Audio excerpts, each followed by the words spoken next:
let's try and look at some basic descriptive statistics and to say, what is it that we can glean from the general data. So once again, we've got the data set with a year's worth of data on a daily basis. Apple's closing price, S&P closing price, Apple trading volume, S&P trading volume, and the date that each happens.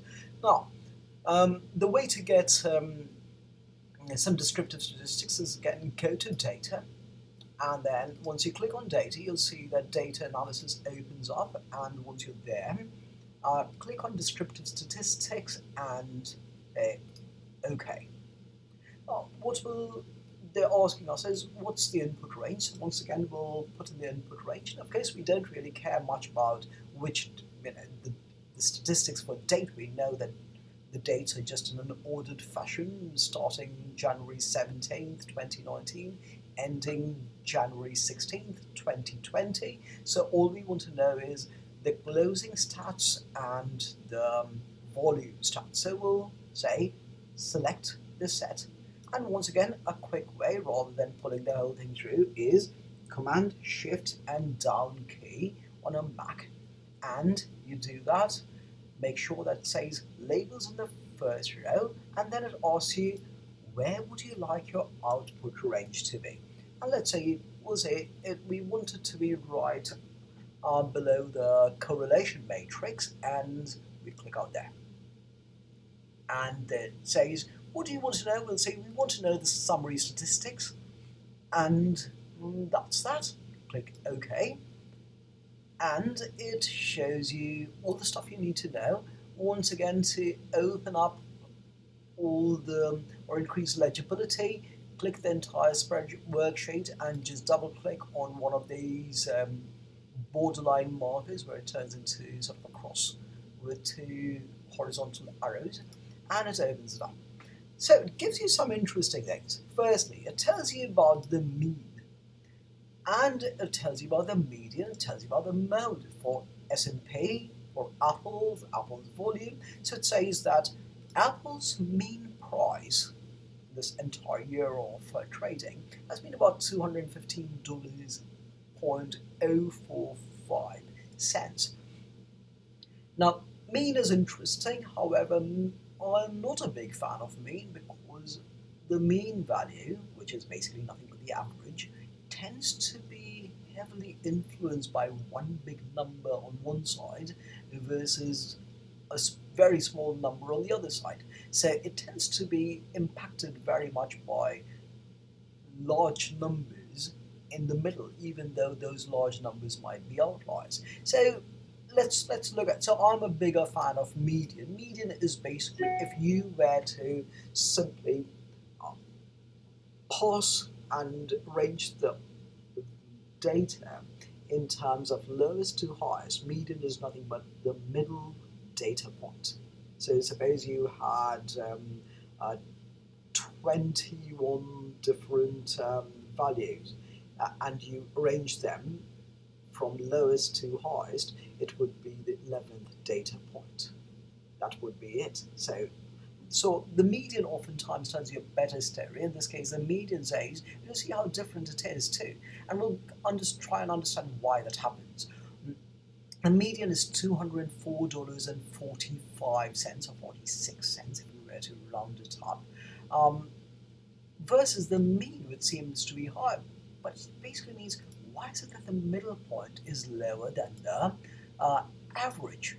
And that's mainly because there seems to have been more pressure towards increased pricing for Apple stocks towards the end of the year, which is known as skewness.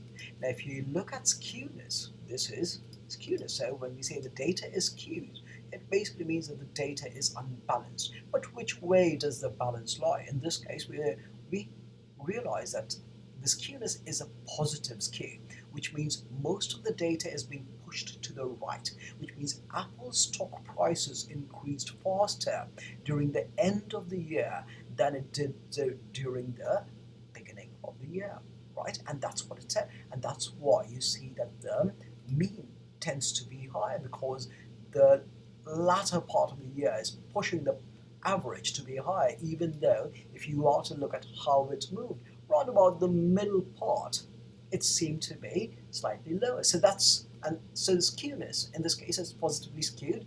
Whenever it's positively skewed, it's quite likely that the mean is going to be higher than that of the median. On the other hand, you'll see something called kurtosis.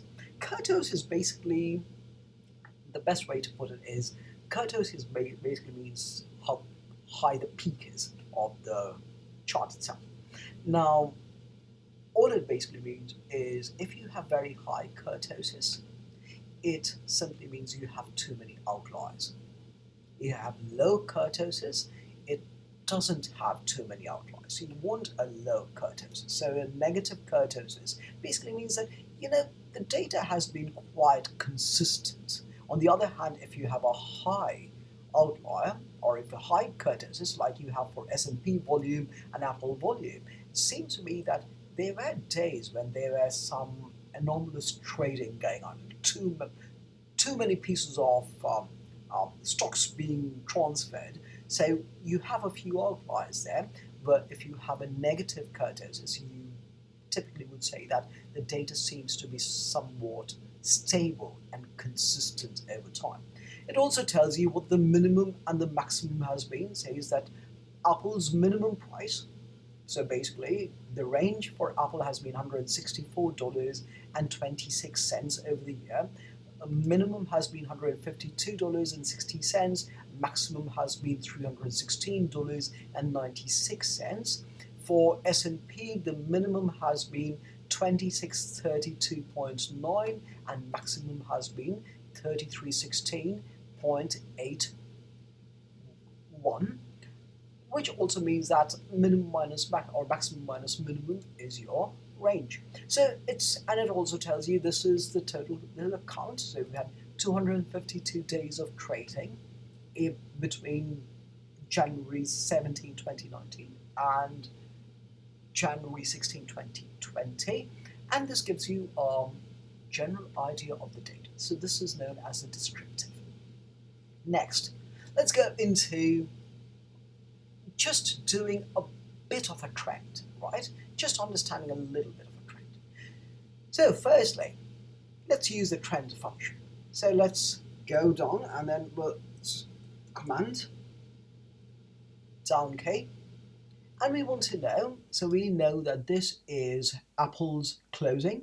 So if this has been how Apple has worked through, can we figure out what the trend is likely to be any particular day, right? So let's run a function called is equal to trend. So is equal to trend. So we're trying to figure out the trend.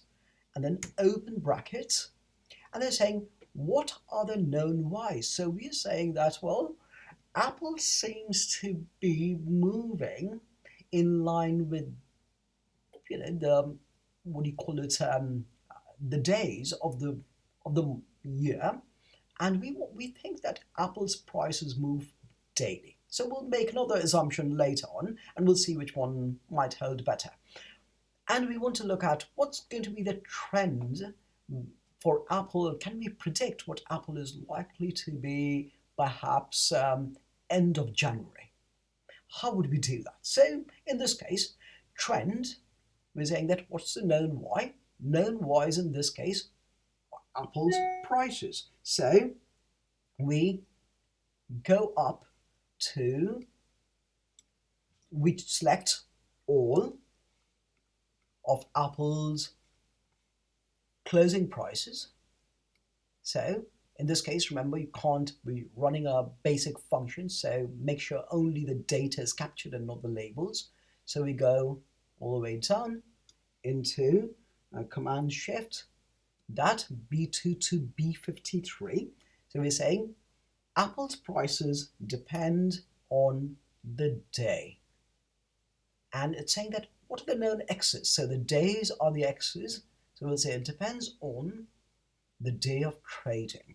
And again, we select A2 to A16, or in this case, it doesn't really matter. You select something and then press Command Shift and the down key. And it says trend B2 to be 253, which is Apple stock price, depends on A2 to A253, and they're asking what do you want to predict? I will say we want to predict this date, which seems to be an empty value right now. So let's say OK and click enter, and it doesn't say anything, mainly because we don't have anything in there. So what we'll do is, let's say we want to predict what it's likely to be on January 29th. So 01/29, 2020 or 20, and we click enter.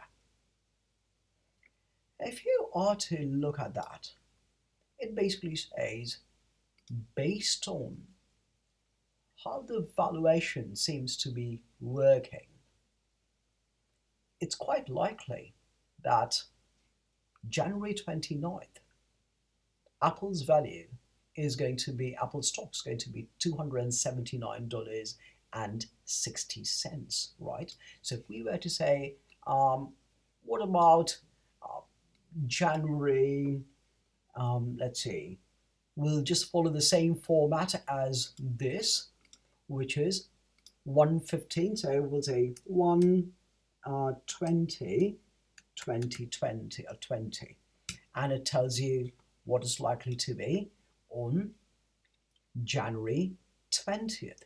So it gives you a quick sense of what to expect as you're moving forward. Now, of course, we could run another trend. Suppose in this case we say we want to look at the trend for S&P. So is equal to trend. What are the known Y's? We're saying S&P prices depend on, I should need to make sure that S&P are, so let's say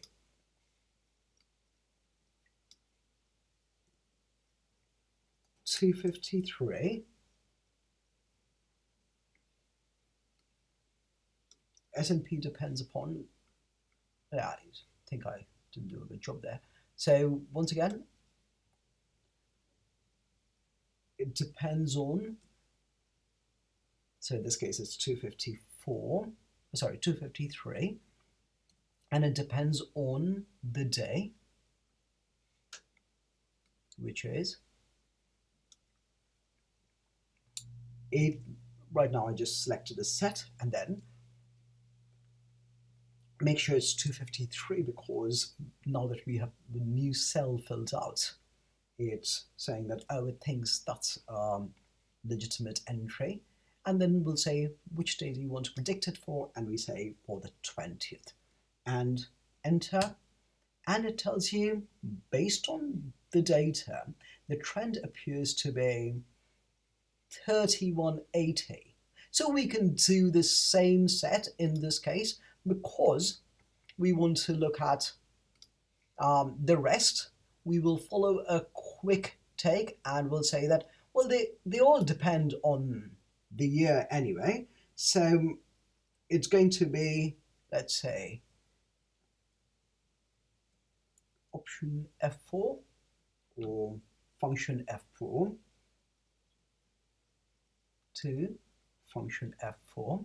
So let me explain this quickly. So all we did was we added these dollar signs, A2, so $A, $2 to $A, $253. All that means is that that column constantly remains the same. So the one that will change, so all it's saying is that when you put it to D, D will still be a function of A, so that it doesn't keep changing. So you're anchoring it, and we say enter, and voila, we can simply now put it, and it should give you a decent sense of how much it's likely. So it says, in this case, we've already calculated the trend, which is D, which is the volume of Apple trades, depends on the days, and you want to predict it for 254. So now it's a quick and dirty mechanism. So if we now say we want to predict it for February the, I don't know, 17th, and click on that, and it tells you what it's going to be. So that's a quick way of trying and predicting it. Now, let's also convert that into, let's say, a chart. So what we'll do is, in order to convert that into a chart, we'll start off with highlighting the section that we want to convert. So we'll just look at the stock prices by the day, right? And so we'll go Command Shift down arrow, and then we'll make sure that the one we predicted is not there, because that's not really real data. So we'll just use real data to predict it, and then go into Insert, and see under Recommended Charts, it gives you a variety of different things. Let's choose one, and let's say this is the chart we want to look at. So this is a quick way of visualizing what we have right out there. So that's your chart that you have. Let's blow it up a bit, and we'll call it, let's see,